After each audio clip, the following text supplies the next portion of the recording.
And then some of the teams that have an easier break, the Texans. Yeah. I talked about the Texans being pretty good next year. I don't think they're ready to compete quite yet for a playoff spot, but I'll pull up their schedule in just a second. But Yeah. So the Texans, the South in the AFC, which is probably the worst division, I believe, in the AFC, and the South in the NFC, which is, I feel like everyone can agree, is the worst division in the NFC. They play each other this year. So I feel like that's a huge win for the Jaguars because you basically get a clean sweep through all the NFC teams, and you could probably sweep your division if Trevor Lawrence comes out with that MVP mentality. I'm the dude this year. And if he does come out with that mentality, that is 10 games right there for the Jaguars. So the Jaguars could definitely be one of those teams that are 13-4. And you want to talk about the Texans, you want to talk about the Colts and the Titans, who are all transitioning to young quarterbacks. That's great because both these divisions are going to be a complete mix.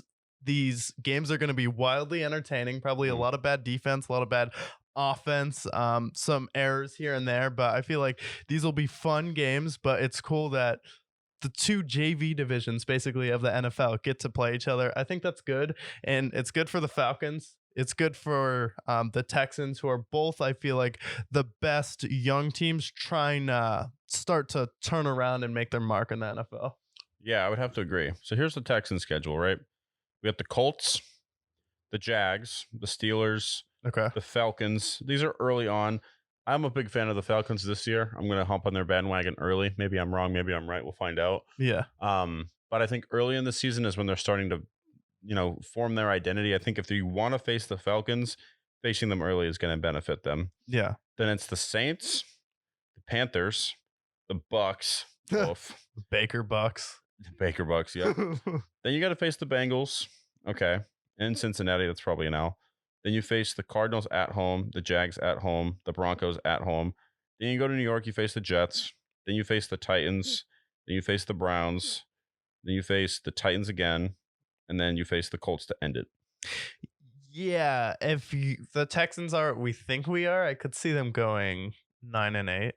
9-8. Yeah. Okay. I feel like with that defense, though, I feel like D'Amico Ryans is going to be the next Robert Saleh. Coming in there defensively, Robert Saleh was able to quickly rebuild it. You traded up, you got the second and third pick, so you have your quarterback, which I feel could be the best quarterback in this draft in CJ Stroud. Yeah. A lot of people were liking him over Bryce Young early on, then Bryce kind of overtook him. So I feel like you get your superstar on defense and you get your star at quarterback. I feel like you could be pretty decent if you're the Texans. Yeah, I would have to agree. I think that I would put them right below there. I'd put them at like 7 or 8 wins. But at the same time, Yeah. you face the Colts where they normally split with them. Yeah. The only team in the division I'd worry about is the Jaguars. But the Titans, they could beat the Titans twice, honestly, especially if they have a tough defense, which they had a good defense last year, a relatively good defense last year, depending, given the circumstances. Yeah. You're going to get a really great edge rusher with Will Anderson. You're going to have a quarterback who, maybe his weapons aren't the greatest, but you get Dalton Schultz. He's reliable. Yeah. Bobby Trees, he's reliable. Still got Dameon Pierce there.